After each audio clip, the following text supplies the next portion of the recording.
This is your teacher, Dr. Hester. Pardon my appearance. I was out in the sun all day, so I am not looking my best. I wanted to leave a couple of notes for you.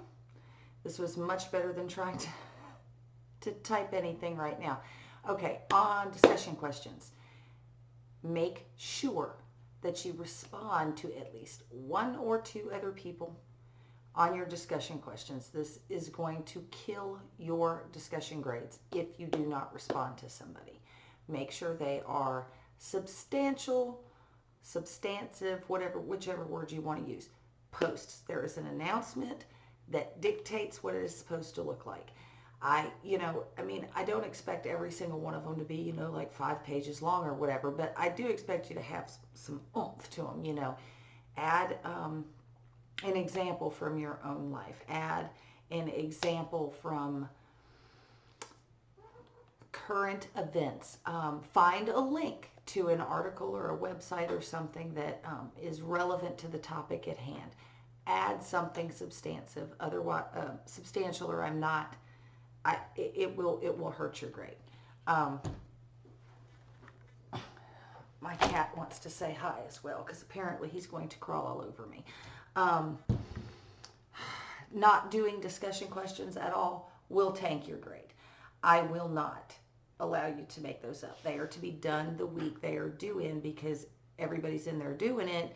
And then if you come along 2 weeks later and, I need to make up that discussion question, that's not fair to everybody else that went in and did what they were supposed to do. So if you have extenuating circumstances, you can make up quizzes and or reflection papers. I don't have a problem with that. You just need to reach out to me and let me know if you have some sort of issue or extenuating circumstance. Do not wait until week 7 to tell me whatever it is you're going to tell me. I can't help you by then. You need to let me know right now. For the most part, everybody did really good on the discussion questions. You guys went back and forth, had some interesting stuff to say. I was pretty lenient on the grades the first week. So, for instance, the Flylight gave you a 9 and told you to make it more substantive. I'm going to take off more points the next discussion question if it's not improved. Generally, I'll try to leave you some notes. Sometimes I won't. If I've commented 2-3 weeks in a row on a discussion question and I'm giving you the same information, I may just put inadequate post, lacks, not substantial. You need to respond to a peer, just kind of punctuated bullet points instead of constantly re-explaining with every single discussion question. I try to go in and answer 1 or 2 here and there as time allows, but between both sections for Ohio, I have over 100 students, so I don't always have the luxury of going in and reading all of them, but of commenting on them, but I do read all of them, just like I read your reflection papers. What else? Reflection papers. Overall, pretty good, not bad. I do know that reflection papers are just that. They are a reflection paper, so you might not use citations. You might not write it in an academic tone like you would an essay. That's fine. I do expect a couple things. Correct grammar. Check your spelling. Use spell check. It's your friend. But I say that, but you still need to read it out loud to yourself or to somebody sometimes, because you'll catch things grammatically or mechanically that are not correct. And like, for instance, if you put, this is definitely my favorite class, but then if you write it out and you've put, this is defiantly my favorite class instead of definitely, spell check is not going to catch that because you spelt defiantly correct. So you need read it out loud to yourself, or just read it. It doesn't even have to be out loud, but just read it to yourself and make sure that you use the right word, that your commas are in the right spot.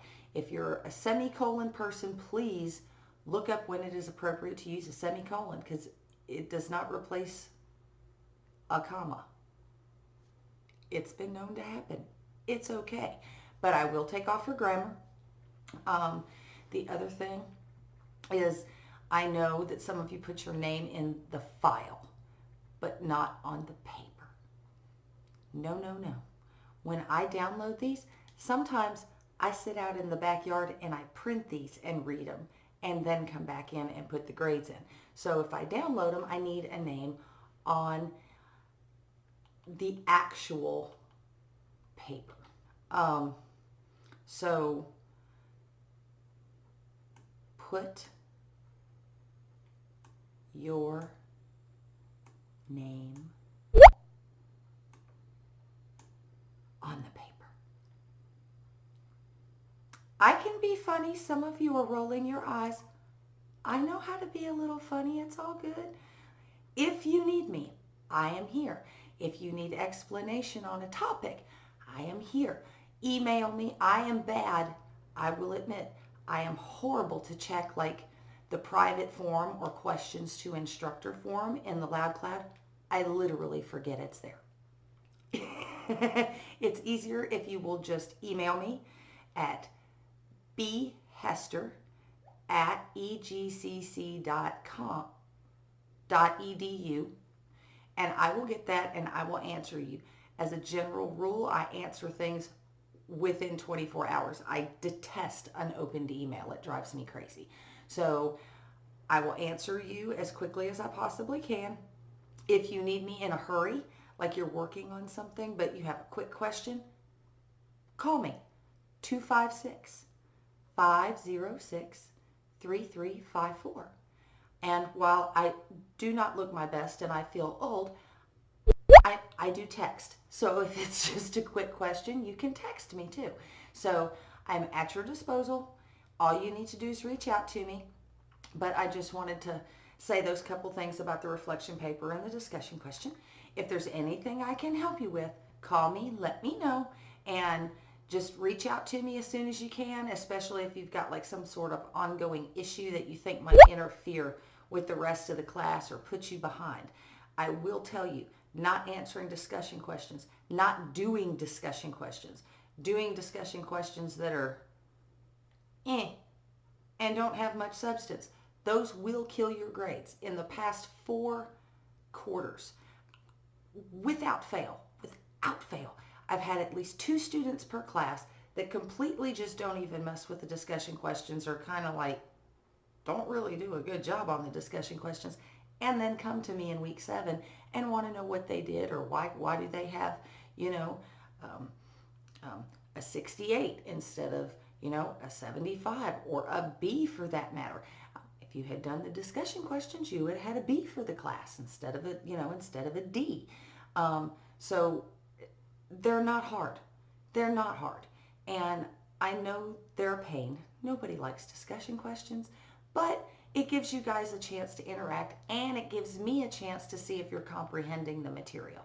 So do the discussion questions. That's all I know to tell you.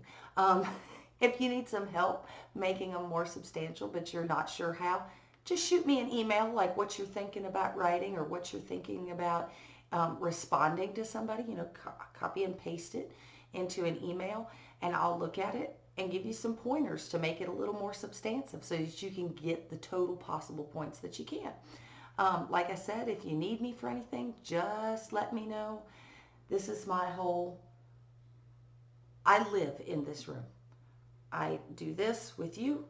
I have my doctoral board back here where I have my doctoral students, and I have my corner over here where I teach small kids in China how to speak English. I'm in this room literally from 5 a.m. until, it's 7:41. This is a little later than I'm normally in here, but you can get me by text at least no later than 8 o'clock.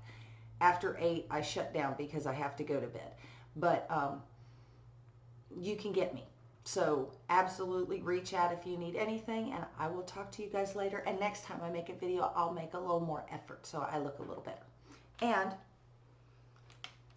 yes, Sherman only has one eye, but he's very awesome. And he is my companion, so he doesn't grade, though. I won't let him grade your papers. He's a little finicky.